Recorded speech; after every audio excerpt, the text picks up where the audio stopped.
Hello, Matt. A happy Honda Days to you. And a merry Toyota-thon back to you. And blessings upon us all. May we all enjoy the winter car sale that's closest to us, and that means the most to our people and to our families. Give your players a magical hell cart with a giant ribbon on it. That's right. Leave it in the driveway, and they will love you forever. Place a box on your game mat, and inside is a miniature of a hell vehicle wrapped in a bow. Welcome everyone to another episode of Dungeon Master of None. I'm Dungeon Master Rob. I'm Dungeon Master Matt. And this is, in case you're not aware, our 100th episode of Dungeon Master of None. So let's just take a brief moment to remember the fallen. To think of those who came before, all the podcasts that didn't make it, all the actual plays that sputtered after 5 episodes, all the bodies that we climbed over to get here. The characters that were rolled up but never saw a session of play. All the parties that were total killed as we were learning how to really be a dungeon master. No, we wanted to... All the game systems that were published and had artwork that probably no one will ever play because they're really all the bad. times we tried to play something that wasn't Dungeons and Dragons and it went okay. So Dungeons and Dragons again next week? Yeah, Dungeons and Dragons. But no, we wanted to talk about why we do this very briefly, since this is a nice big round number and some of you are new listeners, and it's really pretty simple, but Dungeons and Dragons is for everybody. You don't have to be intimidated to start out as a DM, and it should be easier and more fun, and nobody should tell you how to have fun doing it, basically. Dungeons and Dragons is one of the most fun things you can do with your friends. It's for everyone, and if you ever want a dungeon master, you can do it. It just takes time, practice, money, resources, experience, the protection of private property by the state, which is its only function, and listening to this podcast. Friends, scheduling, free time. You can't have children. Cheese pizza. You have to have no pride. Anyway, no. All you need is your friends and an imagination. Listen, if you've ever pictured yourself just utterly making a fool out of yourself, hunched over, making a squeaky goblin voice in front of your loved ones, dungeon mastering is for you. It's we're here to help you. Absolutely. Through 100 episodes and 100 more. Maybe. Hopefully. Here's hoping. Today, in honor of our 100th episode, we are going to do something very straightforward, and we are going to tell you our top 100 Dungeon Master tips. So if you ever wanted to listen to a countdown from 100 to 1, this is the episode for you. It's the countdown to Christmas countdown. That's right. Matt, I think that unless we actually put work into this episode. Yeah, hey, we did literal minutes of prep. That's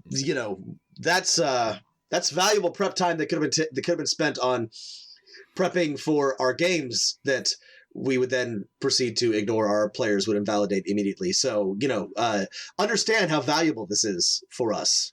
I don't think there's anything holding us back. So let's just get to it, Matt. Let's load up my Homer Simpson Power Hour mix, and let's start those. Where Rob and I are taking a shot after every tip. That's right. So we've got to really buckle down. Yeah.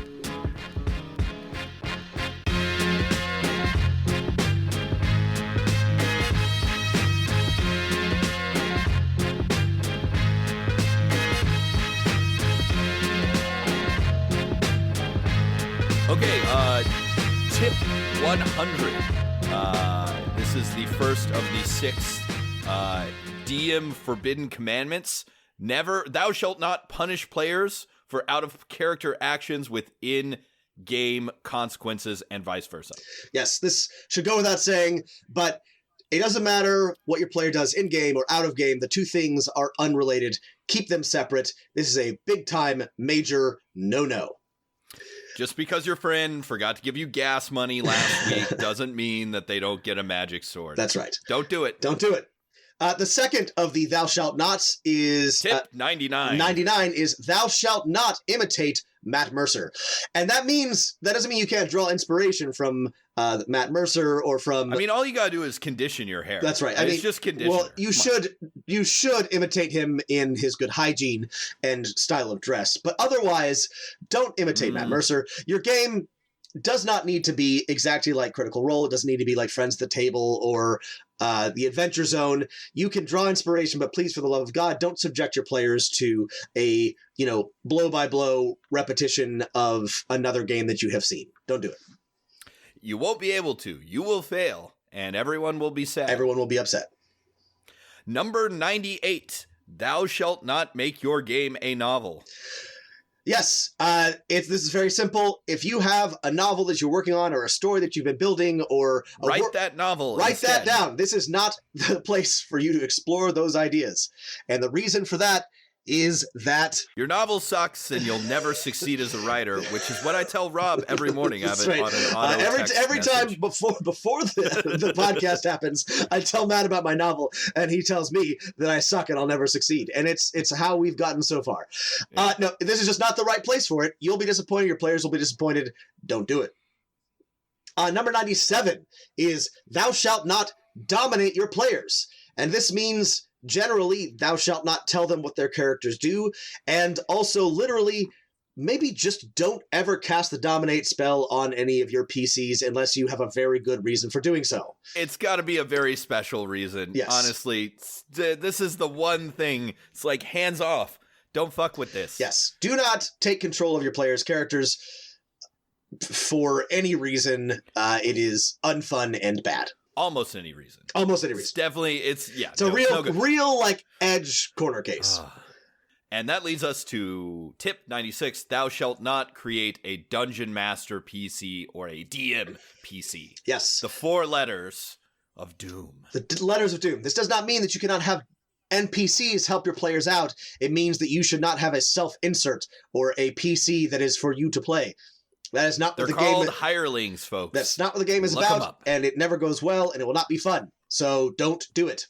Number 95 is thou shalt not railroad your players. And this is a very basic thing, but just know that your players should have at least the illusion of choice. You can do a very good job of guiding them to where they need to go, but do not force them upon your railroad tracks. This is a bigger forbidden commandment than we have time to get into, but you cannot script out a game of Dungeons & Dragons or any role-playing game, so don't try. Yes, don't try. Tip 94, and we collected a couple tips from some of our favorite friends on the internet, and tip 94 is just read over your characters in your game, your player characters. Read your character sheets.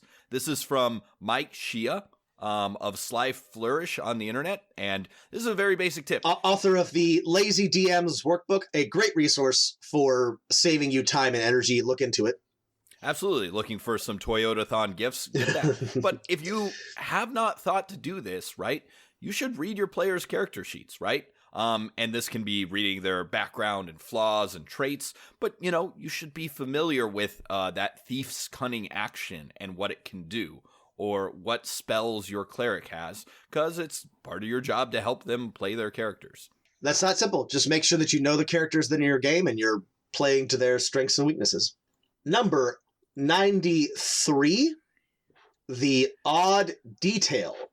And this is just the idea that there is something about a trap or a trapped area to indicate that it is different. Traps are a tricky yes. business, right? They're almost, they're tricksters. And this is from the blog of Holding, and, it's okay. Let your players find and discover traps. If they find and discover 9 out of 10 traps, that still means one trap gets them. Traps are like a critical part of D&D, but it's just so frustrating. to be wandering along and your passive perception isn't high enough, and boom, you're all plunged into a pit. That is unfun. It sucks. And nobody wants to be the rogue who walks down every corridor and says, well, I poke the next 5-foot square with my 10-foot pole. That's just no fun. Yeah. It can be a piece of rubble on the ground, a mysterious fog covering this hallway. You know, you got to give your players a chance to find the traps and a reason to investigate. And again, it makes it all that more satisfying for both you and your players when you give them that odd detail and they don't investigate, and then they're like, "Oh, okay, well, I see clearly that here was a chance to notice something was different, and I didn't." Next rule, Matt. Oh yeah, is it my turn to read? Sorry. Tip 92. This is one of my favorite tips, the 3-clue rule from the Alexandrian.net, one of my favorite blogs on running the game. Basically says that if you're trying to have a piece of information for your players to discover, they're going to miss the first clue, misinterpret the second, and finally get the third. The basic idea is if you want your players to find out some information, put it into your game many, many, many, many, many times. That's right. 3 is a good rule of thumb. Put it in there at least 3 times. That's, plenty of opportunity for your players to get it right. Number 91 is to make your choices meaningful. This is known as the quantum ogre problem, referring to a situation in which your players can go down either fork in a road, but there's an ogre. No matter which way they go, they're attacked by an ogre. So the ogre exists in a state of quantum reality. If they go north, the ogre is in the north road. If they go south, the ogre is in the south. The ogre road. Does not exist until it is observed, and it is encountered by the players. Yes. If you're putting these kind of choices in, don't, because it's not a choice. Yes. If both results are the same, either don't give them a choice or make the choice matter. Both are valid, but don't have a choice and then have it not matter. Oh man, this next one's one of my favorite in that it explains so much, and it's hard to actually see as a new player. Or new DM, I guess. This one's you, Matt. Oh, this one's me? Man, well, we're going to fall apart here. I am keeping track, Matt. I am keeping track, okay? These shots are really getting to me, Rob. Could we switch to, shots of wine coolers or something like that? Well, Matt, let it be known that Matt and I are now taking sips of White Claw instead of shots to make sure that we can survive a little longer. All right. This one is tip 90. Let players argue about what to do. Don't let them argue about the rules. That's when you step in as a referee. When you're arguing about what to do, that's playing the game. Yep. That's a very simple rule of thumb that will save you a ton of time and energy. The moment somebody starts arguing about the rules, move on. Step in, give a ruling, but they can argue as long as they want about decisions to make within the game. Within reason. When players are arguing about what to do, that's where I ring a little bell and say, "That's Dungeons and Dragons, baby." That's it right there. You just did a Dungeons and Dragons. You're arguing about what your party should do. You point to a board and say, "That's Dungeon Wang," and move on. All right. No. When players are arguing about the rules, it can not just be a rules interpretation, but what is the sort of in-world outcome of casting this spell or something like that? Help them clarify that, right? Help them clarify how the rules work, but not what their action should be. Boom. Number 89, and I think this tip has both been put forward by Adam Coble and Matt Colville at different times. This tip's been said by everyone, but I think they deserve credit for being proponents of it. But it's just say yes or roll the dice. Don't waffle.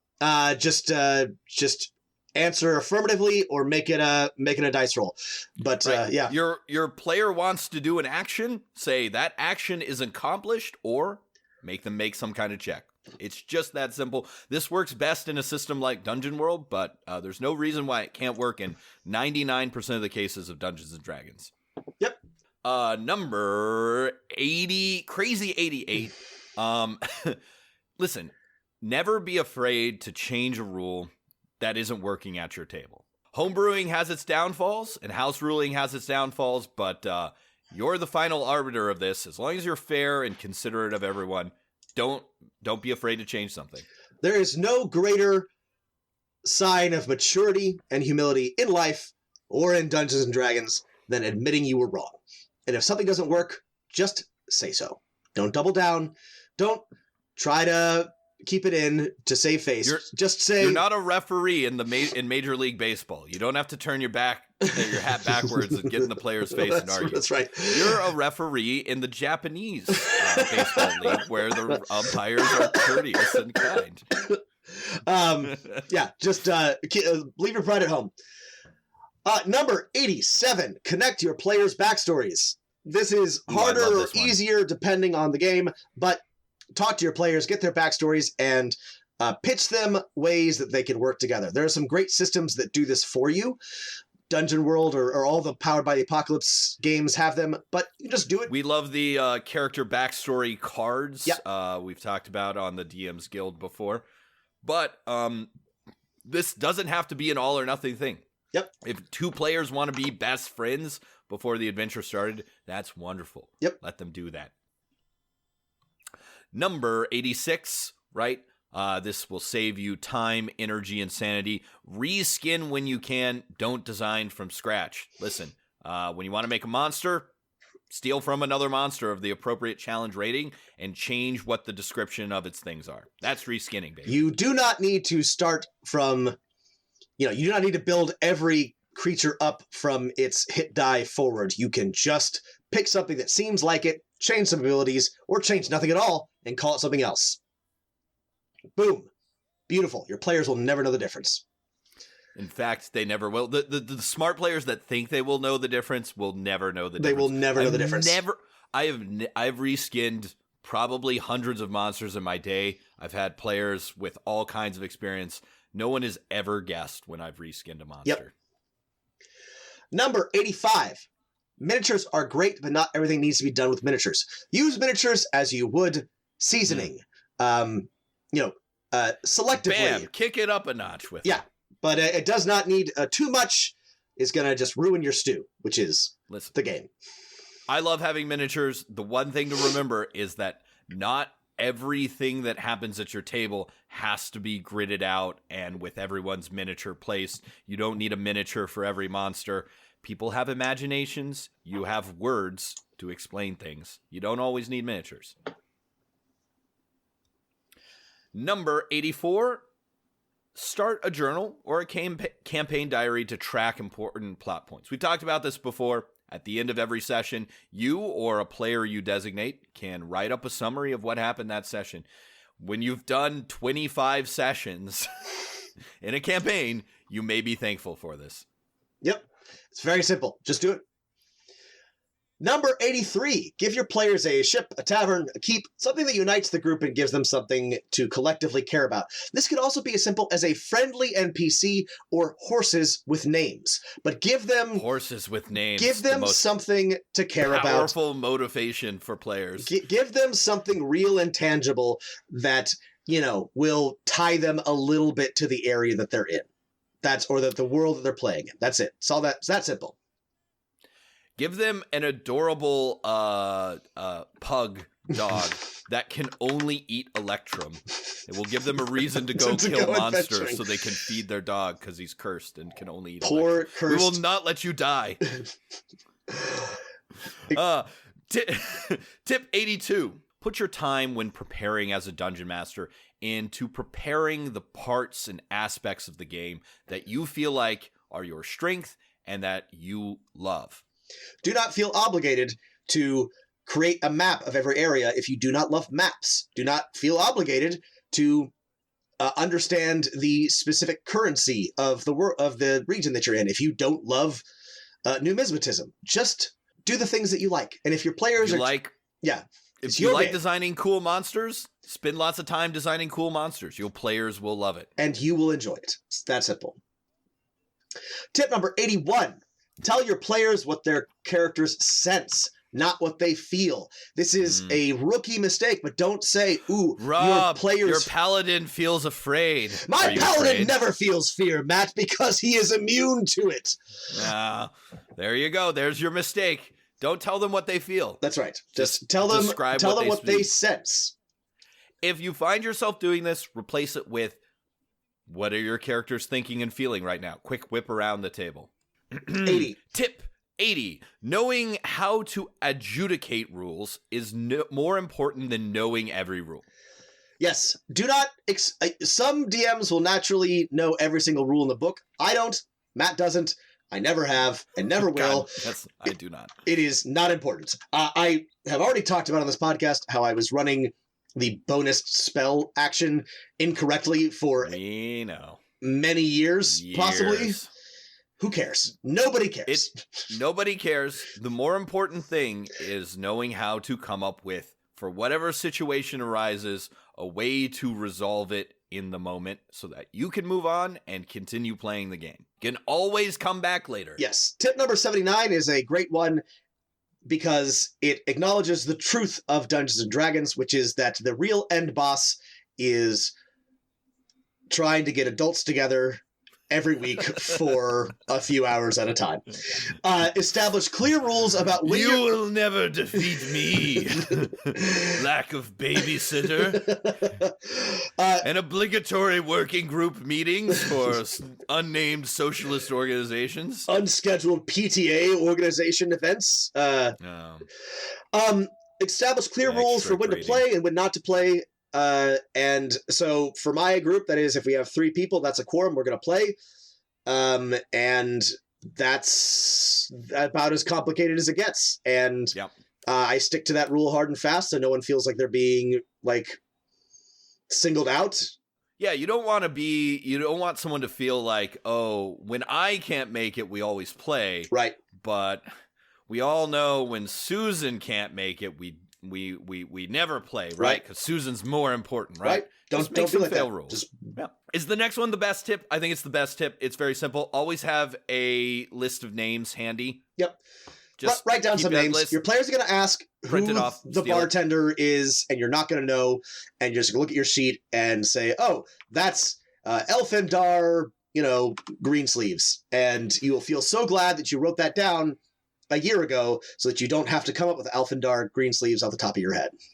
Listen, you can get as complicated as you want with this. You can have names out by gender identity, by species. You can have names for places and ships and other things, or you can just have at least 10 random names as the basics. Yep. This is a great GM hack. Just do this. Number 77 is read other game systems and learn from them. You may or may not be able to actually borrow anything directly, but this is just a great way to understand gaming and will give you some ideas for how to better run your games. It's a great tip. Hey, there are other ways to play a game than having a game where you roll a d20 and have 6 stats. There are other mechanics for resolving things. There are games that have no dice whatsoever, and you can borrow those ideas and resolution systems for certain aspects of Dungeons & Dragons, if that is your game of choice. Number 76, read some published modules. Steal everything from them. Just familiarize yourself with how they look, what they're like. Grab some of the cheaper free ones. This is useful. This will help you build your own adventures. It will also help you run future adventures, and it'll give you an idea of how to frame your game. It's no reason not to. When I was a young dungeon master, I just reskinned monsters. Now I'm older and wiser, and I reskin whole encounters. Speaking of, tip number 75 is that CR is a mostly useless guideline when building encounters. Do not math out the CR and say, oh, I've presented my level 3 party with, 10 shadows. That's a CR whatever encounter. And then act surprised when they're ruthlessly murdered by something like that. Similarly, don't throw a, young white dragon at your party of, level 1 characters. Right, and expect them or expect it to survive or equally, just think about how the encounter will play out. Think about the numbers and action economy. Think about the area. CR is a guideline, but it is not a particularly useful one. Right. You've got nothing will replace reading the monster and doing a little bit of math in your head and being like, will anyone be able to hit this? Will this be able to wipe them out with one of its abilities? How hard is this save to make, which everybody has to make?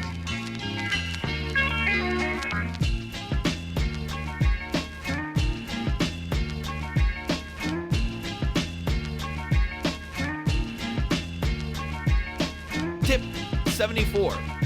It's more important to know what an NPC wants than anything else. Yes. When the three tips to building good NPCs: motivation, motivation, motivation. Less so than their class or species or anything else is what they want. Just make sure that, especially if it is an extended encounter, that you know what the NPC wants out of it. Number 73. Practice presences or ways of speaking and not just accents. Right? If you don't, accents are hard. And also you sound like a goofus doing them unless you're really good. Yep. You can still have distinct characters that just speak in a certain way. They speak slowly. They're like a tough guy. They're snooty. Throw in a bro or like a valley girl. Like somebody how to sound like that is distinct, that doesn't necessarily you don't have to master all accents to be a good dungeon master and have distinct NPCs. Well, Paladin, why don't you climb up on your celestial seed and ride off into the sunset? Hey kid, I like where your head's at, and I want to see more of it. Let's get down to it and kick in the doors and check out some dames. Next tip is number 72, practice 2 or 3 accents. The 2 accents you need to learn are 1, Joe Pesci, 2, Tom Harding as Bane from that Batman. That's right. Those are the only 2 voices you need. The only 2 voices. Alternatively, you could instead learn any 1 Joker, but not 2. Right. Either Heath Ledger or Jack Nicholson or Cesar Romero, but not more than 1, and a Batman. Those are the 2 accents, and then that'll get you through all of your heroes and villains. No problem. Yeah, 2 to 3 accents. 1 Adam West. More realistically, like right. If you could do like, I don't know, a British accent, you can probably rough out a Cockney one and a couple of others. Similarly, if you can do a French accent, you can probably approximate maybe a Spanish one or an Italian one, surprise your characters. Throw a Canadian accent at them, OA. Maybe you're from the South and you have a masterful understanding of Deep South versus, redneck type accents. Give them a good Deep Virginia and, an Alabama, as well as a redneck drawl. But 2 or 3 is plenty. That'll get you through most of your game. Yeah. Tidewater, Virginia, number 1. 71 is an unfinished tip, so Matt's gonna have to tell me what it means. Okay. Wait, what do we write here? 71. Always add 3 times the amount of information about something you want your players to know than you were originally planning. Okay. If you want your players to know that a forgotten ruin lies to the north of the town, make sure that the village bard knows about it. There's an old rune post in the middle of the town that points the way there, and several divination spells exist that point towards it. Plus, there's a goblin that lives there, and he tells you it's there. But as much information about things you want to know in the game. This is a repeat of the Alexandrians 3 clue rule. So I am going to improvise a tip. Improvise. Real quick, because... Tip 71, learn how to improvise. Tip 71. Have a plan for when things go wrong. Excellent. This is... we talk about this in a little bit more detail in some later tips, but listen, your game isn't going to go the way that it's supposed to, so just be ready for it. Have a backup plan. Always have a contingency, whether it has to do with scheduling, or with your players killing your big bad in the first round of combat. Okay, back on track. Tip 70. Listen, when you're plotting out your campaign, plot out scenarios and situations, not explicitly chains of linear events, right? Try not to assume that your players are going to pick a certain course of events, right? Create an interesting scenario and plop your players down into it and see what happens. Instead, plot out how everyone's going to react. This isn't a ton of extra work. It just means planning a few extra steps along the way. And it's just going to work out better. Tip number 69, nice, Woo-hoo, nice, is, and this is a real advanced DM tip, but I approve of it, always roll in the open. It's a bit like playing without a net, but listen, once you can do this and still run your game, you are as close to DM mastery as you are ever going to get. If you don't want it to be left to random chance, then don't make a roll for it. If you do, show your players you're not messing around. Yep. They will come to fear the consequences of their actions, and they'll actually feel the game is more fair, too. Yep. It's a good tip. Nice. Tip 68. Show, don't tell your world building. Are the people from the northern deserts traders and merchants? Have your players meet a merchant from the north, right? Yes. Don't just have someone tell them this is the way things are. You don't have to innovate everywhere. You can have a tribe of northern barbarians, but don't say they're a tribe of northern barbarians. Have them walk up carrying axes, wearing furs, describing the mountains of the north. This is a simple way to add a little bit of depth to your world building. Yeah, if you really want to emphasize the fact that your campaign is probably going to evolve around the ruined elven empire, which has left 12 beautiful face spires throughout the land, make sure your players are seeing things from those face spires and that ruined elven empire. Don't just have exposition dumps that tell them about it. Tip number 67. You don't need to be a mathematician, but try to understand the basic probabilities of the game. Like, how likely is it that you will roll a d10? How much does giving a player a +2 increase their likelihood of achieving something? A good rule of thumb is that rolling 2 d20s and taking the higher is the same as +5 to any given roll, right? Yep. You don't have to know all of these. Understand advantage and disadvantage. They have some mathematical implications. You don't have to get really into it, but understand what a DC 5 means for a character with a +4 bonus. It means they're going to succeed. Hey, right? Listen. That's fine. Also, understand that. I'm not great at math either. Somebody has done this work for you. You don't have to start from scratch. Just look it up. Just have them written down somewhere. You don't have to know the math. Just look up what other people have done. All we're asking you to do is, at the end of the day, realize that when you're giving your players numbers to roll against, those numbers have like a mathematical meaning. And if you understand that, it lets you gauge, when should I make things a DC 15 versus a DC 12, right? It's not that big of a deal, but it helps. Tip 66. Nothing is better for solving a lot of the conflicts and problems that you have among the people playing your game than actually just sitting down and talking with your players outside the game, right? Highly, highly underrated tool. Don't avoid it. If something's going wrong, just sit down and say, hey, how can we make this work? It's better than all the other options. Just do that. I mean, we love when people write in with their problems at their table, and we always are like, yeah, I guess one piece of advice is like, make sure you talk to this person about that. That doesn't work in every scenario, but it's probably the one most likely to work in the most scenarios. Yep. 65. Let your players have the spotlight and shine. Pay attention to what your players like, what their characters are into, and give them a chance to do that. If they love solving puzzles, either in character or out, give them a puzzle. If they're a barbarian that loves to smash, let them smash. It's that simple. If you have a rogue that loves to steal, give them an opportunity to steal something cool, right? Especially that last one, because if you don't, they will steal from their party, and that is no fun for anybody. So give them opportunities to steal. Number 64. Listen, when you're plotting things out, give your players more options for adventure than they're ever going to have the time to explore. Make your world feel big. Make the world feel big. Make them feel like there's a lot of things going on, even things beyond the campaign. They are not the only people in the world. It's a good feeling. Makes you feel alive. Number 63. Comedy is as important as drama.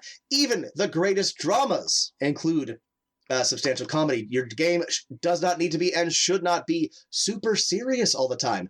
The great 1930s film Sullivan's Travels, from whence the title "Oh Brother, Where Art Thou" comes from, is about a screenwriter who wants to write the next great drama called "Oh Brother, Where Art Thou," but then he gets knocked on the head and gets mistaken for a vagrant and goes. I don't remember. Anyway, the point is that he's in prison with all these down on their luck guys, and they're watching a cartoon with the wolf, the with the eyes that pop out and gets hit on the head a bunch. Tongue rolls out. Yeah. Okay. And they're all laughing, and Sullivan realizes that's bringing these men joy. That what he's always done, the comedies that he's always written, that people love them. People love those. Anyway, drama, comedy, Apollo, Dionysus, each valuable in their own right, but don't be so serious about your games, I guess is really what I'm getting at here.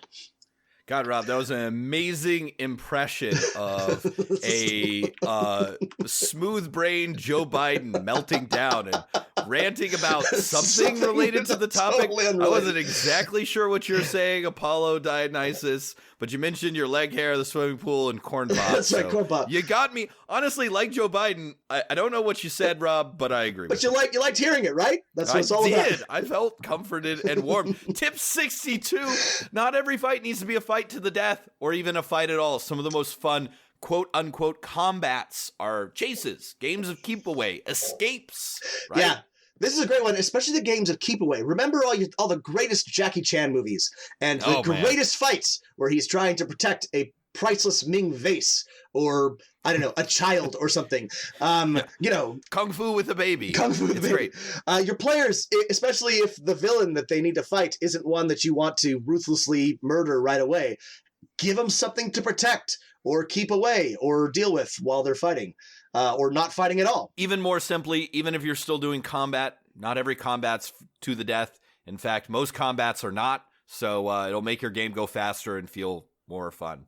Yep. Do it. Number 61. Play through a classic dungeon. We've talked about the Ghost of Saltmarsh, Keep on the Borderlands, the Village of Hamlet. These are classics for a reason. Some stuff is dated, but the ones that have stuck around are really, really well crafted. Use these for ideas about how to run encounters, how to build a mystery, and how to just sort of start and structure a campaign. Your players are going to have a good time. I guarantee it, right? Especially if they're used to maybe a more recent style of play. It'll be a great experience for them. Tip 60, teach caution and teach hubris. If you have timid players who are scared of action, right? Let them cut through a horde of morks. That's my name for mook orcs. And, just watch them slice through them like butter, or give them something that's really easy to solve, a fun puzzle or a riddle that's super easy. Do you have players who never stop to think? Throw some rust monsters at them.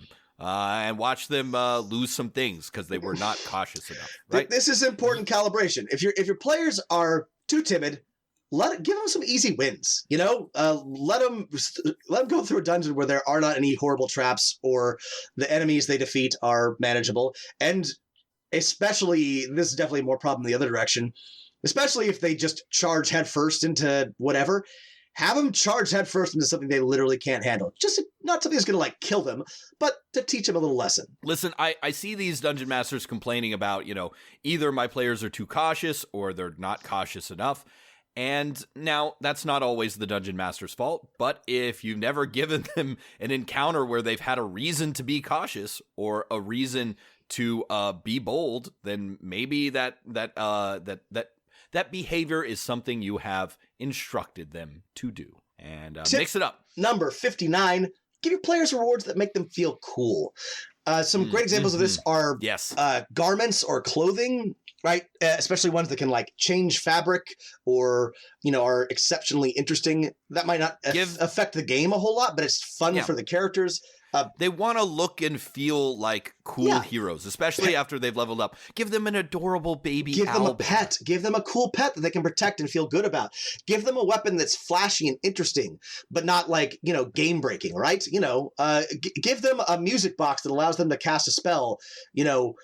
Once a week or something, but it's cool and useful and has history to it, even though it doesn't massively affect the game.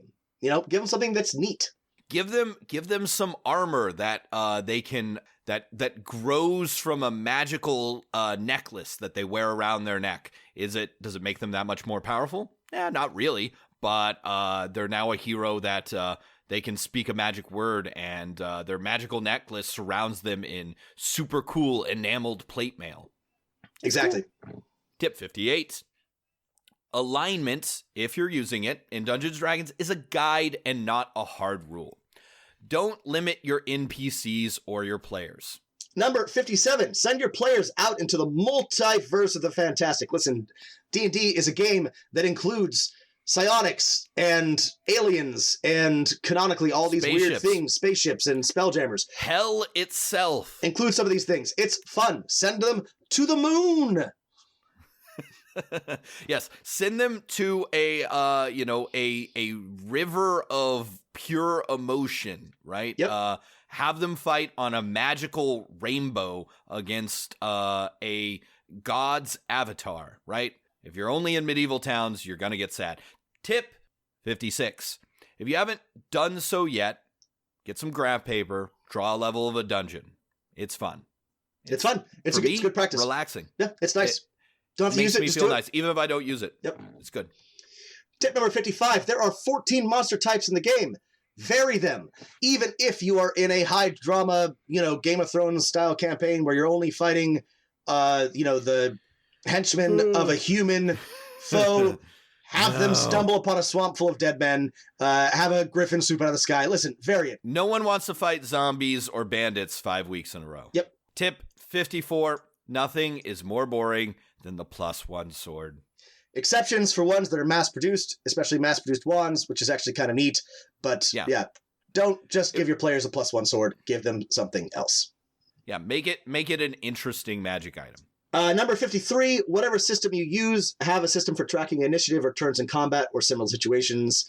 Playing cards are good for this, or just write it down, but figure out what you're going to do and do it every single time, because you are going to do it all the time, and the faster and quicker you figure this out, the better. You just have to have a system to save you time to know whose turn it is when you're in combat. Simple as that. Tip 52. Actions have consequences. Don't be afraid to confront your players with the consequences of their own making. If your players walk into the throne room and show their ass, literally or figuratively, put them in the dungeon for a night. That's what happens when you act like an ass in front of the king.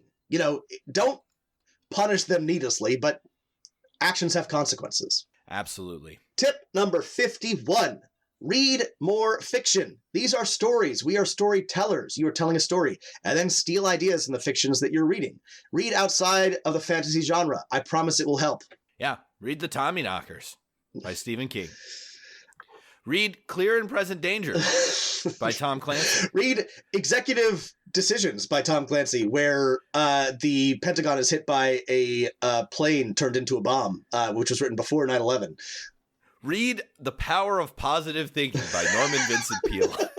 read how to make friends and influence people by what's his face, Carnegie. Chicken Soup for the Soul.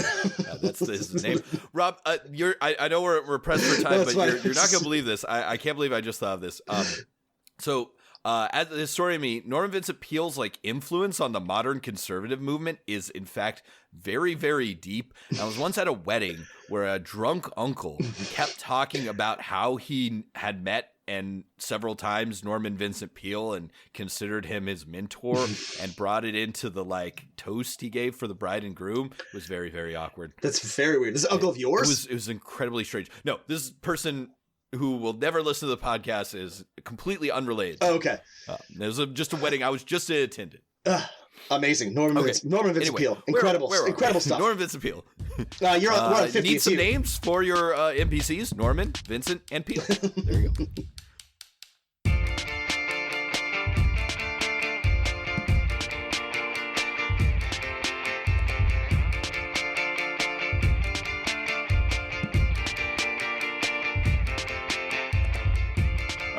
Let's see. Tip 50. Make your MacGuffins matter. If you can replace a MacGuffin with a glowing suitcase, it doesn't matter. Think Ark of the Covenant, not the Maltese Falcon. Right. Unless the point of the story is that the MacGuffin doesn't matter, but that's a lot more difficult to... Right. But it's assuming you're playing Dungeons & Dragons. Yes. Generally, since this is Dungeons & Dragons, the magical artifact should do something. It should have a purpose. Right. Yeah. A purpose that your players care about, right? Number 49, end combats when the conclusion has been reached. Ooh, I'm such a big fan of this one. Look, it's good. If they're gonna win, and like they've knocked the last two guys down to 1 hit point, don't make them continue to fight. Just have them surrender or say, oh, you put them down. It's fine. It's not the end of the world. You don't have to map out. You don't have to determine where every last hit point goes. Your time at the table is precious. If you're going to be doing something more fun than finishing a combat where you know the outcome, say it wraps up and move on. Keep in mind, don't rob players if you could tell you have that one person who's like, I really want to chop the head off of this last goblin. Right. But, otherwise, move on. Yeah. Yeah. Combats, listen, anything you can do to speed up combat is going to make the game better. Do it. Tip 48, use rewards other than gold or XP. Followers are a good one. Titles are a great one. You can give as much gold and XP as you want, but at a certain point, it stops being meaningful.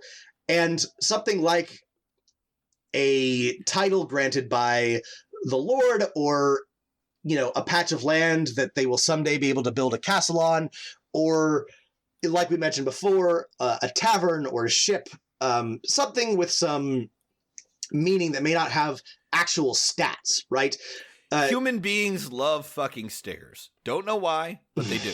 Give your players some in-game stickers. Give them some stairs. People love stairs. Give them stickers. Snickers? Stickers, right? Like the things you stick on things. Stairs. Why would they love stairs? Well, I was thinking a tower. People love elevators. I love Rob, stairs. Not stairs. Stairs make you feel like you're powerful, like you're important. Well, okay. I'm not Rocky. How many stories does your house have, Matt? That's right. It just has one. Well, that's right. There's no need to bring that up. People are slowly narrowing down my location after I took a selfie on East Witcher Lane, and now they know I live in a one-story house. I can feel the wolves closing in, Rob. 47. Next tip. Think about downtime. What do players do between adventures? There are a lot of really good resources here. A lot has been written about downtime. Some of it, I think, more useful than others, but at least consider it, right? If as long as your campaign isn't like a mad dash from start to finish, figure out what your players are doing in between and ask them. Let them do some things. Players love downtime, and this is a great spot for them to just be like, I am telling you what I am going to do. Yep. Perfect. And again, this is a great time to employ say yes or roll the dice, right? You can roll the dice for downtime, or just give them what they say they're going to do during the downtime. Yep. It will probably be something lame. They will. I'm taking up knitting. Okay, sure. Okay, sure. Cool. Roll for knitting. All right. Just say yes for that one. Tip 46, say goodbye to the box, right? Stop having your combat in a square room. That's all I'm asking. Yeah. Rotating platform, a deck of a ship is a really good one. Add some weather effects. It's a storm. I think this is an advanced tip, but once you master this and once you start using this, more regularly, this is such a great thing, especially for D&D, which is so tactically based. Just add some levels, right? Upstairs, downstairs. In the ladies' chamber, on a solid river of souls that is floating and swirling around in the middle of a whirlpool of quicksilver. Floating islands of, god flesh in a storm in the astral plane.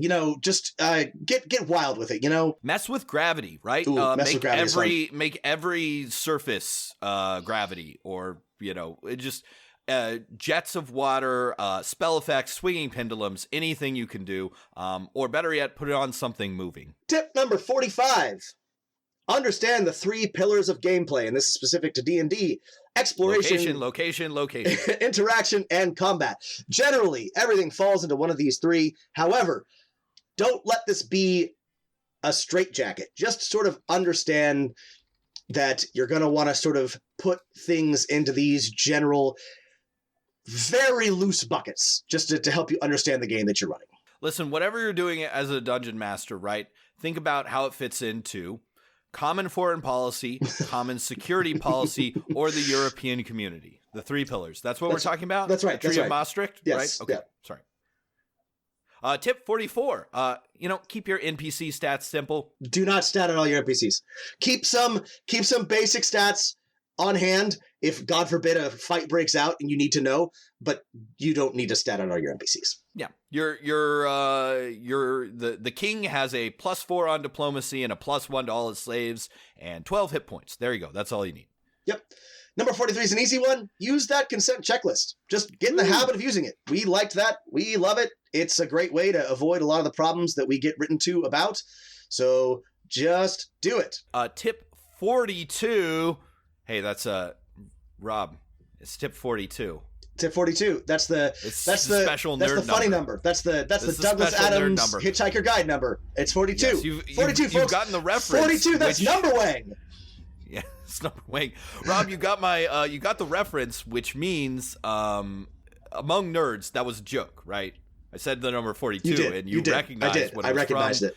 Joke made. Good job. Tip 42, cheat. Reuse or borrow NPCs, ideas, or places wherever you can.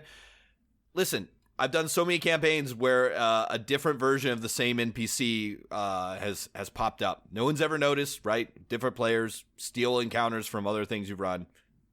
Be a dirty DM. Listen, this actually happened without my influence, but 2 campaigns I'm running have now included a smart ogre, because clearly one author stole from another. These are pre-written campaigns that I just picked pieces from.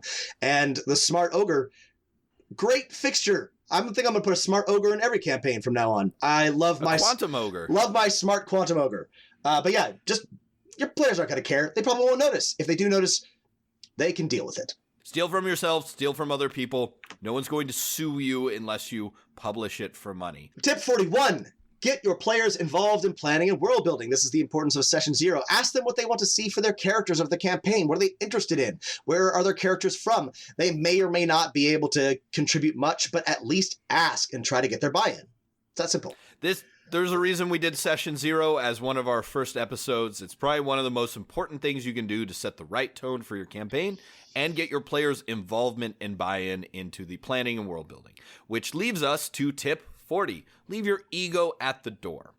Yeah, if you have an NPC that you love, or some part of your homebrew that you've meticulously planned out, and your players just aren't into it, you just got to let it go. You got to let it go. You know, if you try to force it on the game, you try to force your people to love something that you care about, but they don't. No one's having a good time. Shelve it, save it for another time. Pay attention to what people like. But, it's a game that you're playing with other people. It is not your personal soapbox. Just be ready for it. All right, Rob, I will cast Ego Whip on myself before every game. So, perform that ego flagellation. Excuse me, what a boner. I mean, I will manifest the psionic power Ego Whip on myself before every game. Tip 39. You don't have to have everything planned or written down. Leave things open. It's sometimes way better. Yeah. Sorry, this was your tip to read. Nope, that's not my tip to read. Go ahead and read it. It was not my tip to read. Then we're gonna get off. Okay, I'm gonna let go. I'm gonna leave my ego at the. Oh, you're right. This was my tip to read. Sorry. Yeah. I forgot. Sorry. 39. You don't have to have everything. Well, now we're even, Matt. We've both gotten off track once. Well, fuck. You don't have to have everything planned or written down, and sometimes. Sorry. Let me start from the very top of this. Tip 39. You don't have to have everything planned or written down, and sometimes it's better to leave things open. You don't have to describe. You don't have to have. Yeah. If something's not going to come up in your game, you don't need to know the alderman's name of the town that's 4 leagues to the east that the players may never visit unless they go to that town. Right? Just have enough to answer the questions that are likely to come up. And then if your players push you in a direction, have that stuff written out. Yeah, right. That way, planning is something you can do every week and not something you sink 40 hours into and then your players do something that invalidates the final 39. Tip 38, don't be afraid to use a cliche here and there. Yeah, listen. Example? Throw in something like, the cold was like a grave. You can, or, he was... Or the heat was like a warm gravy. The snow settled on the world like a blanket. Look, we're playing Dungeons and Dragons here. Yeah. You don't have to be... Not writing the next great American novel. This is one of the big problems with the boxed text, Franzen. Which we'll discuss later, is that sometimes you just got to give your players an idea of what they're looking at, and you can describe things in detail if they ask. But save yourself some time, energy, and your vocal cords, and just hit them with some basics. 37. Keep it simple, baby. Keep it simple, baby. KISSB. 37. It's your game, but take it from me. Be careful with your homebrew, okay? Be sparing with what you change and what you add, especially if you are including classes or weapons. Friends, have you talked with your children about homebrewing new stats for katanas on their first game? Have you had the katana discussion yet? Because if you don't, somebody else will. Thousands of players die every year to a dungeon master who designs a 2d10 damage katana. Listen, Rob, it's the most perfect sword. It has been folded over 1,000 times. 1,000 times. It's perfect. It's the perfect blade. No, I don't know how many times a sword needs to be folded, but 1,000 seems like a lot to me. It does seem like a lot of times. Should get some extra damage for that. IMO. Especially if you're going to include something like a new class. Well, don't, in my opinion, but if you must, I would err on the side of making sure that it is weaker, not stronger than other classes, because chances are you have overtuned it. That's just a tip from us. Tip 36, learn what the Goldilocks zone is for your group when it comes to talking versus planning. Don't push them if they're having fun, but don't let them get stuck either. Matt Colville is right. If players are arguing about the consequences of an action, you can let them do that, but don't let them do it forever, especially if you have a group that is prone to never stopping. Let them talk until it seems like they're going into circles, and then give them a prompt. They're probably ready to make a decision, but with no outside pressure, they won't. Remember, there's different parts of the game. Interacting with each other and arguing over the rules, or not over the rules, over what to do is a fun and important part of the game, but it shouldn't be the only part of the game. Tip number 35, and this is a great one for combat. Combinations of opponents like a Roper, 2 Drow Wizards, and 3 Spider Swarms, for example, is better than 1 big monster or a dozen of the same mook. This is such a great tip. A bunch of little guys and a lieutenant is always better than twice as many little guys. 1 big bad is almost always not as good as a big bad and some, help. It's so much more interesting. A lot more happens. Just better combats. Is meaningful choices writ small too, right? If we're fighting 2 Ropers, which one do I attack? I guess the left one? I don't know. They're basically the same. It doesn't matter. But if there's a Roper and 3 Spider Swarms, then your wizard's like, well, I'm going to go cast Burning Hands on that swarm. It's going to burn them all up. That's something useful I can do. Yep. Perfect. Done. Yep. It also gives different players a chance to shine in their own combat element, right? Mm-hmm. Your players can always encounter something new as long as you're mixing up the combination of setting, scene, action, and types of monsters, right? Yep. Sure, they fought a Roper before. Sure, they fought a Wizard before. They've never fought a Roper. 3 Drow Wizards and 4 Swarms of Spiders. Tip 34, always clarify the consequences. Sometimes this is easier than others, but if they're about to charge through a bunch of attacks of opportunity, say, are you sure? Because there are several guards there with halberds at the ready. Are you prepared for, all these attacks of opportunity? Or if they're about to leap from, a great height and they say, I jump off the roof of the barn, and you're like, all right, well, that's a 30-foot drop. You'll take 3d6 damage. Yeah, if they'll be like, okay, that'll be worth it. Or no, wait, that's going to kill me. My character would know I wouldn't want to do that. I don't want to do that. Yeah. This is a great tip. So this is the, instead of just saying, are you sure you want to do that? Or is that what you want to do? Just be like, hey, this is the consequence, direct, immediate consequence for this action. I actually ran into trouble with this with my most recent player death. Ooh. Because the player in question, sorry, we're getting off track, but whatever. It's our podcast. Yeah, fuck it. It's our podcast. It's 100 episodes, baby. Our podcast, we do whatever we want.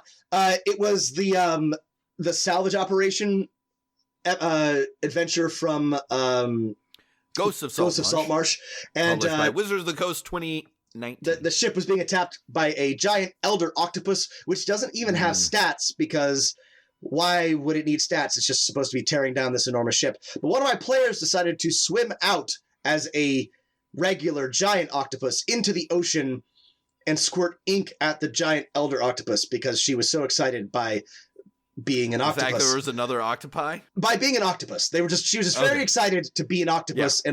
And I was like, do you really want to go? You can open jars of peanut butter. Do you really want to go into the water with this enormous sea creature? And I tried very hard to emphasize quite how large and angry and terrifying it was.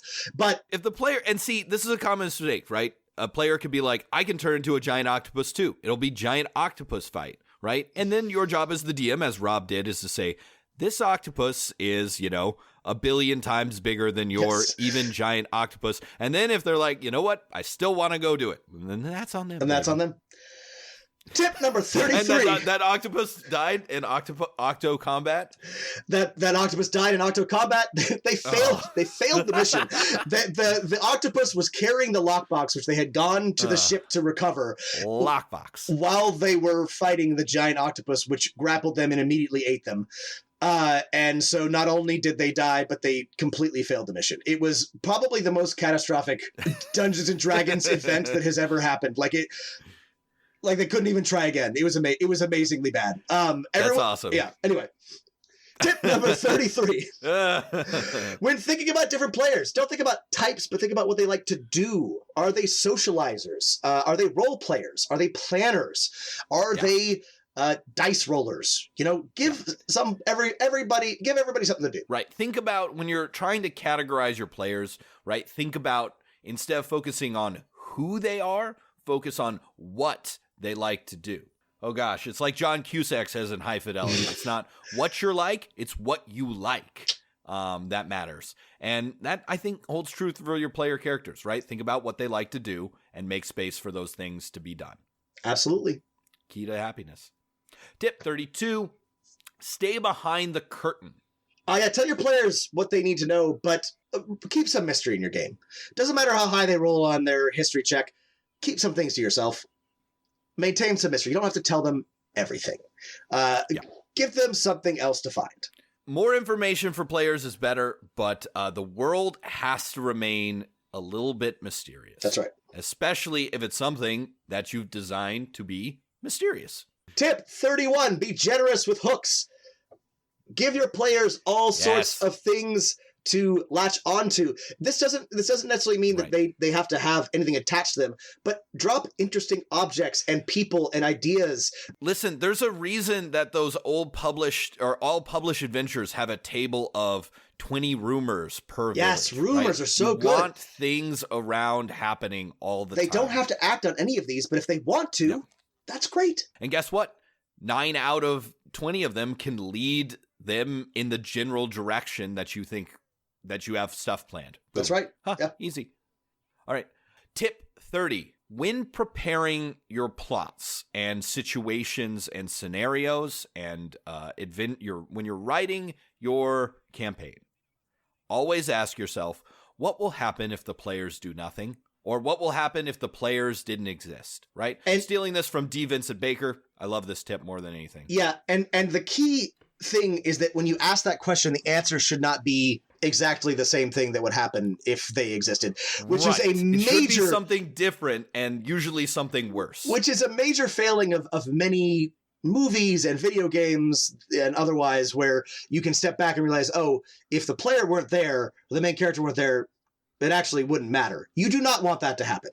So just make sure that the players are having an impact on the game. An example of this would be Bruce Willis's character from Die Hard. If he wasn't there, Everything would have gone exactly the same. No, that's not true. Matt, give me an example of this from a movie. Matt, that's not true. If he hadn't been there, all the hostages would have been killed in the explosion on the rooftop. Right. Okay. Okay, that's a perfect example of what you would plan out as the dungeon master. An example the hostages of this would be is killed on the rooftop, and the terrorists would get away. Yes. John McClane stops that. The Elder Scrolls Oblivion, the main character, it doesn't actually appear to make much of an impact on the overall events of the game. That's an example. Don't do that. That's bad. Number 29, even if it's just a few bullet points, provide a recap at the end of the session for your players. This could be in the form of an email or written down, or you can just deliver it via oratory at the beginning of every session, but do something. It will help, I promise. Last time, tap 28, Rob. We're doing taps now. Prepare stalling tools, encounters, or NPCs you can put anywhere if your players throw you for a loop. Yeah, this is an emergency, but I like to have just sort of a combat or an NPC in case... It's not ideal, but... If something really... If I'm, like, absolutely just flat-footed and I need some time to, like, figure out what's going on... Ninja attack! But something that, like, works within... You know, maybe there's somebody who's been following them around that periodically attacks, and... You just have them show up at this particular time so you can figure out what the fuck you're going to do next. Right. This is, I mean, you know, break glass in case of emergency. There's ninja assassins there that have been following your players. Yep. Not ideal, but something to have. Tip number 27. Enjoy what you're doing. Do not run a high fantasy game if you don't like Tolkien. Yeah. You don't have to. I still feel like a lot of players think they have to play a high fantasy game or a D&D game. I mean, tip 26 does say run a high fantasy game. You're trying to be Tolkien. This is Dungeons and Dragons, fuckers. Run a high fantasy game. Yeah. Swords, kings, queens, sorcery, dragons. Sandals. Yeah, swords, sandals, Battlestar Galactica. No, don't do it if it's not fun. Run the game you want to play. Have a good time. Tip 26, don't railroad your players. But, you know, don't let them just flail around aimlessly either. Right. I feel like some people go too far in the other direction. Don't railroad. Don't tell them what to do, but give them guidance. Don't be afraid to say, well, here are some things that you can do or you're supposed to be doing or some tasks you've been given. Don't just, like, let them... Right. Here are the things around you, right? Remember, bombard them with more things and remind them of what they thought was interesting. They're just people. They probably forgot. It's not that they don't be afraid to give them. They don't remember what happened 3 weeks ago. Give them a little push. It's okay. Give them a push. Yonder come a Miss Rosie. I knew her, do you know? Well, I knows about her apron and the dress she wore. Umbrellas on the shoulder, piece of paper in her hand. Well, I'm going and ask the governor.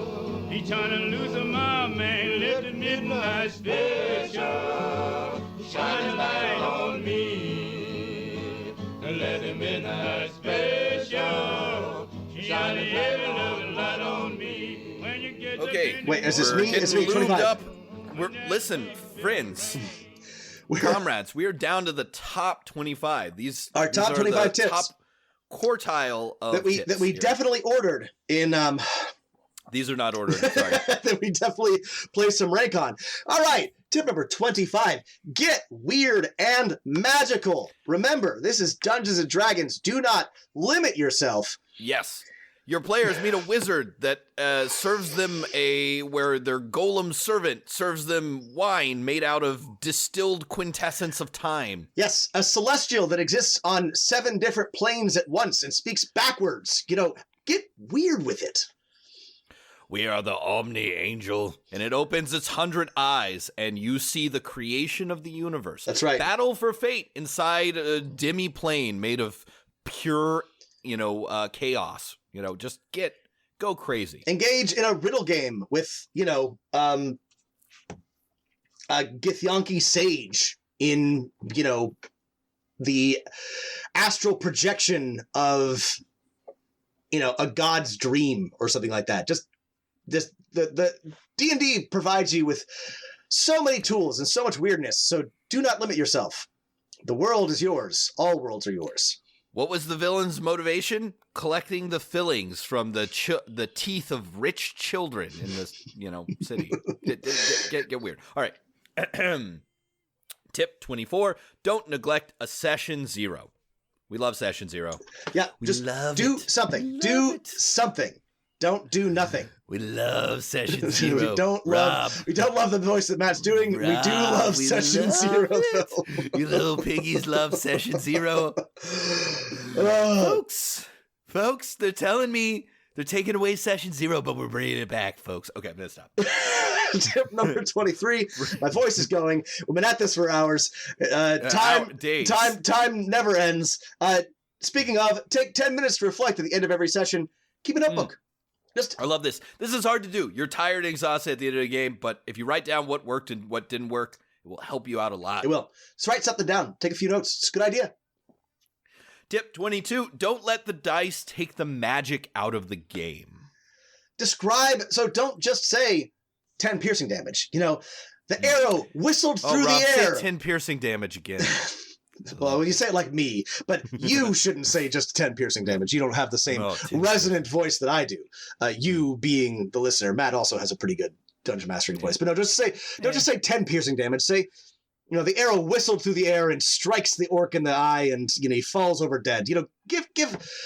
Describe a combat that is happening, not an exchange of numbers.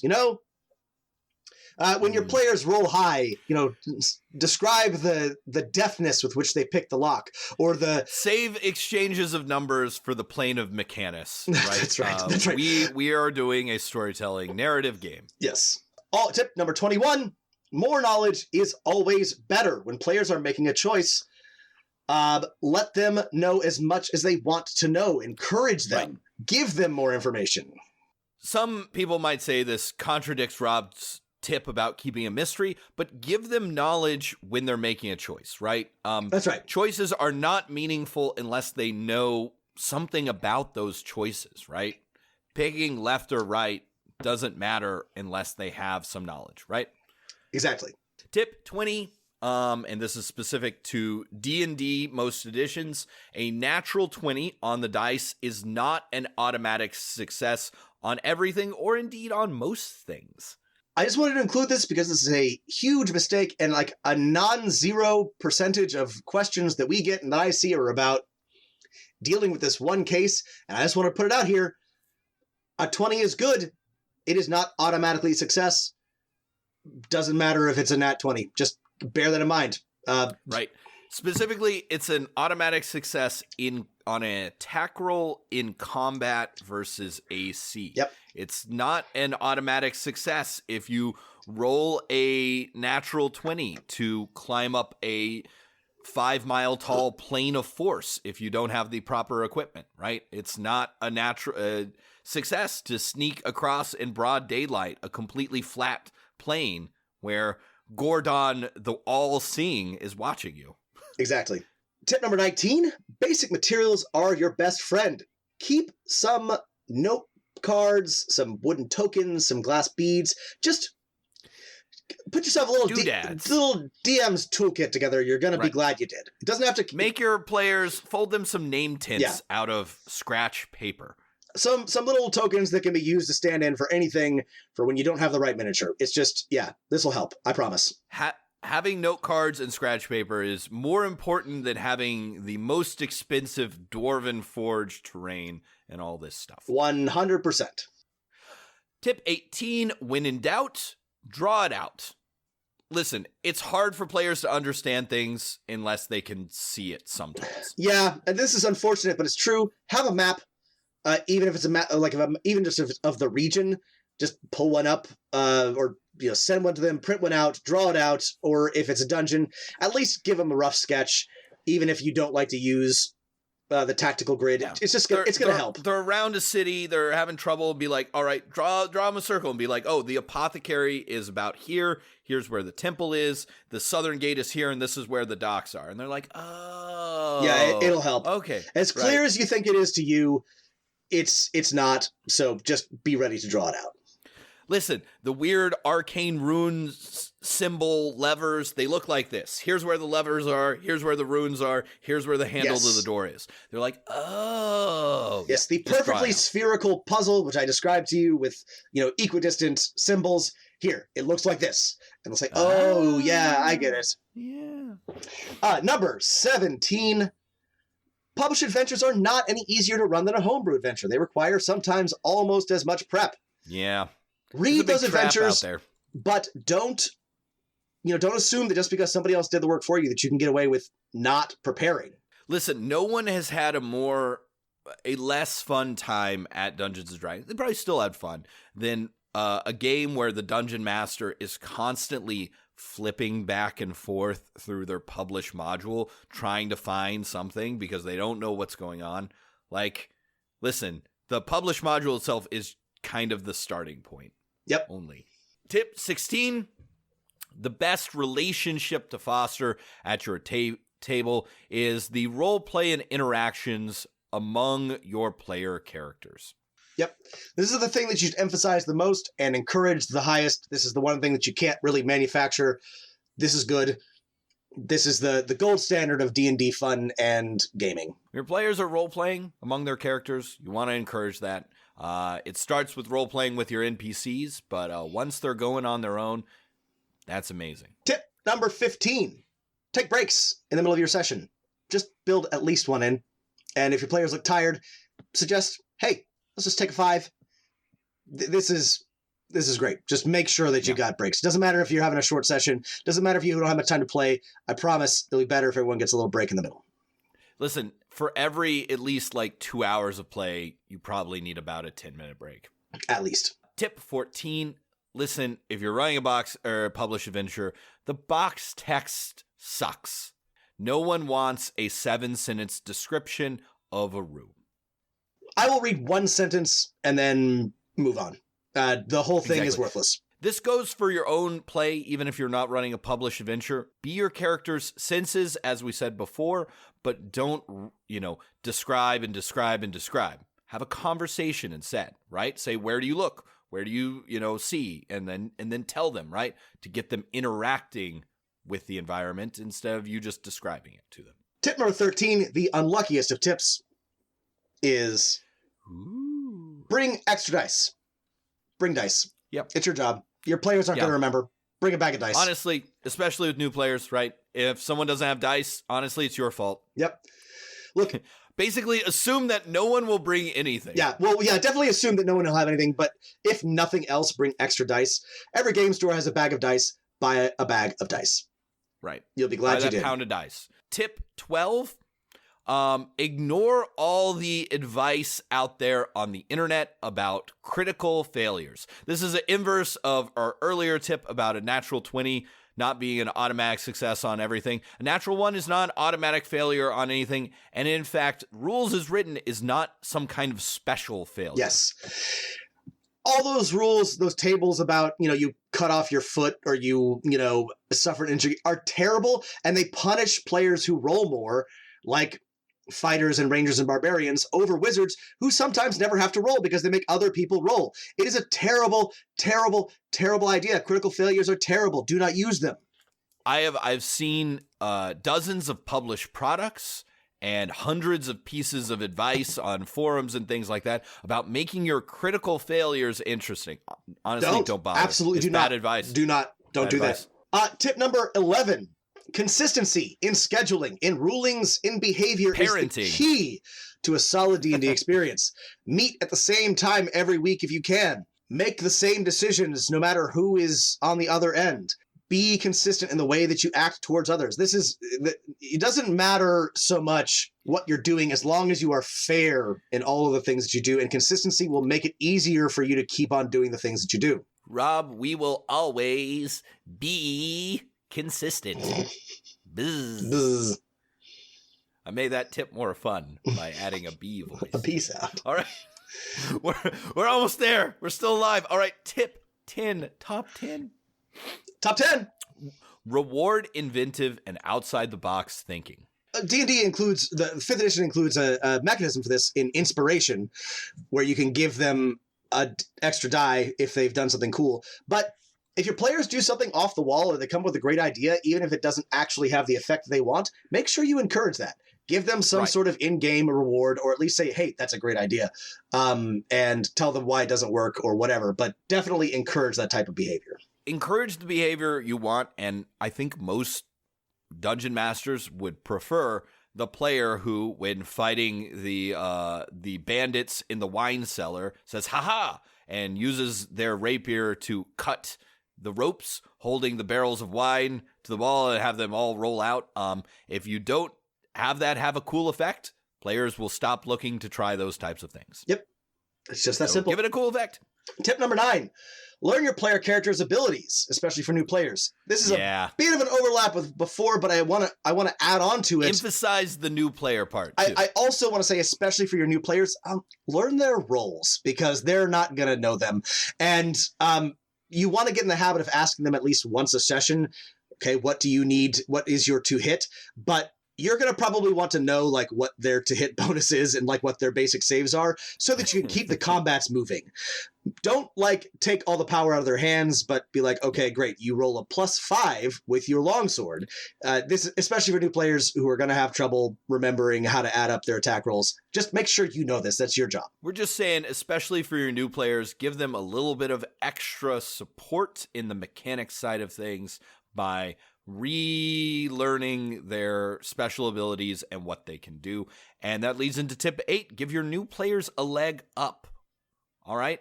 This works best if you have like 1 or 2 new players, maybe if not everyone's new, but give them a little summary cards of their spells. If you noticed last time they were struggling on deciding what spell to cast, right? Or if they looked really disappointed that they didn't cast a spell when one would be good. Right? Pay attention to what your new players have and what they're struggling with, and give them some little cheats, like a little card that explains their spell, a quick summary of all their relevant rolls, highlight some things on their sheets. Pay attention to your new players, because this is the hardest part, especially if you've been playing for a long time and you don't necessarily think about how hard this stuff is. Yeah, especially if there's lots of players that are experienced at the table and they're feeling a little out of their depth. And this relates, of course, to tip number 7, the luckiest of tips. Learn and practice how to explain the game. And this is something that Matt and I are going to expand on in a later episode, because in a whole episode. Because I really loved how they did this in Microscope. But think about how you teach the game, right? How do you explain what the game is and how to play it? And this is something that is actually sort of hard to do. It's actually very hard to do, and the published modules don't do a great job of helping you do it. The player's handbook doesn't do it. The DM's guide doesn't do it.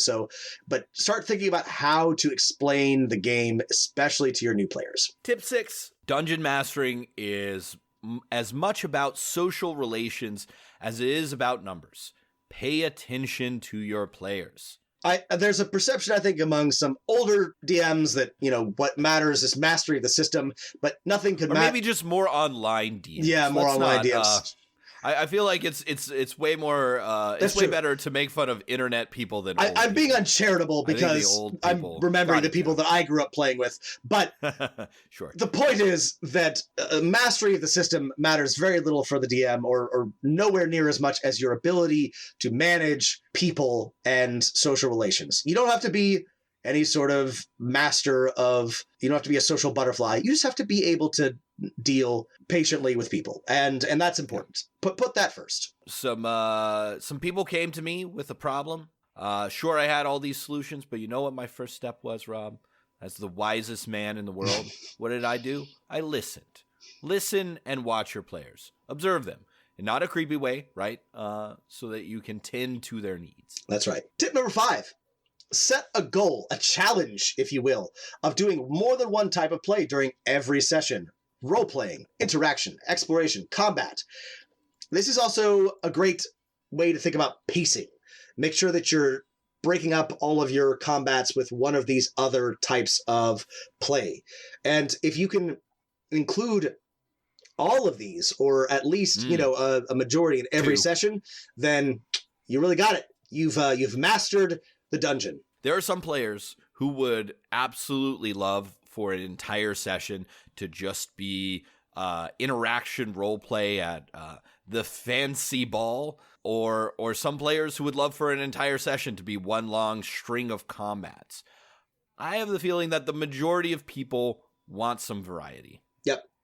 And remember, intersperse your bites of the combat burger with crunches on your role-playing fries. That's right.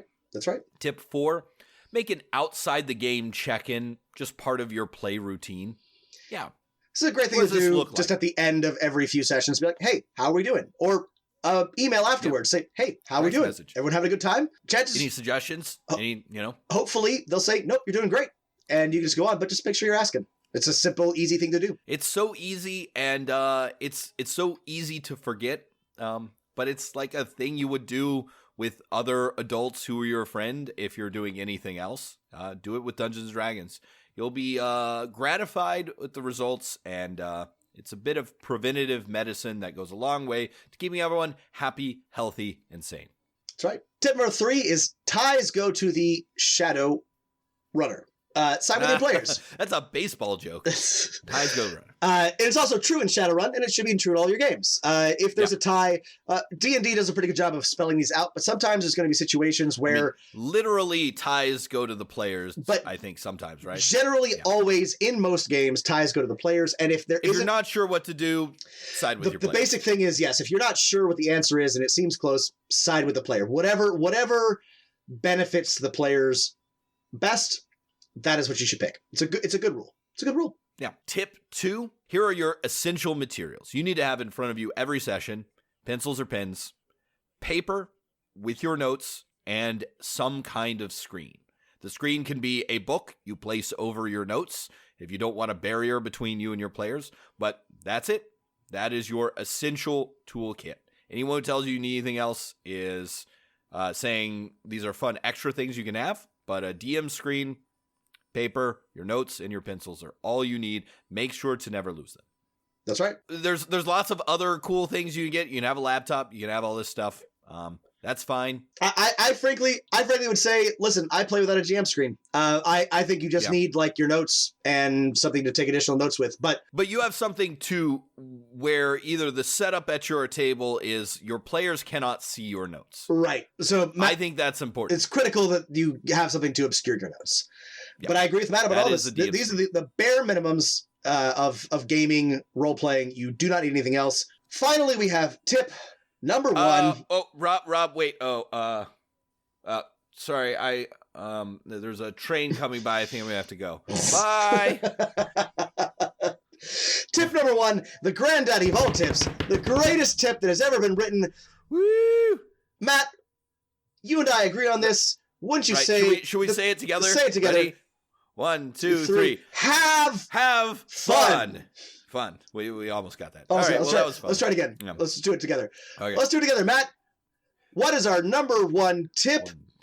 It's have fun. Fun. Yeah, close enough. We tried. Now we sound like creepy clowns. Yeah, whatever. Or something. All right. Yeah. It's okay. We're sticking with this one. Look, if you're not having fun, what the fuck are you doing? That's just all I'm saying here. The whole point is to have fun. I think a lot of people, unfortunately, get caught up in a bunch of things that are not fun. You don't have to do any of those things. You don't have to play with people you don't like. You don't have to do things you don't like. Yes, this game is complicated, and it is sometimes fraught. And I don't mean to say that it's not serious, because sometimes it can be quite serious. But it's a game, and it's enjoyable, and it is fun. And you should have fun doing it. That's all that I'm saying. Have fun, people. And that's all we hope for you and yours this holiday Honda season. This Toyota-thon season. We hope you are gathering around the burning chestnuts, have lit your Christmas tree on fire, are together at your black Christmas Eve mass. Since as Dungeons & Dragons players, we're all Satanists. Snuffed the lights on your menorah to... make sure that the Roman legionaries do not see and murder you, defending the Temple of the Maccabees. I'm sorry, my Jewish friends, I don't remember exactly how the Hanukkah story goes. Something like that. Rob, you probably know more about the Roman festival of Saturnalia than you do about Hanukkah. We know where your loyalties the Feast of Sol Invictus, unconquered sun. Everyone praise and rejoice the Roman emperor. Folks, we're bringing him back. We're bringing back Sol Invictus. We're bringing back the sun. People are saying the sun was conquered, he's but he's not anymore. Never been conquered, folks. Never been conquered. He's coming back. We're going to bring him back. It's getting dark, but then it's going to get light again. Unconquered sun. He never goes away. Isn't that great, folks? Never goes away. Unconquered sun. All right. He comes back. Seriously, everybody. And just like the sun, one day we will return. Thanks, honestly, to everybody for listening and for to all of our listeners. We don't ask you for anything, but we're really, really glad you listen. So, this means a lot to us, and we really do hope, we've already gotten emails saying that they started a game because of us. And if, honestly, it's like one person does that, let's make this whole podcast worth it. We just want people to play D&D. We love D&D. Play D&D. Yeah. We hope we've demystified it and made it fun for you. So, we will ask something of you at a later date when you hear me say, execute order 66. But until then... Actually, the code word is a lot more subtle than that. When you're activated as a sleeper agent, you aren't going to know it. It's not going to be weird for you. You won't remember it. It's fine. We'll see you all in the new year. The letters, the support, the ratings, the numbers, we love them. We love them. We appreciate it. We do love to see it. And thanks, everybody. Have a wonderful holiday season. Thank you so much. And keep rolling them dice.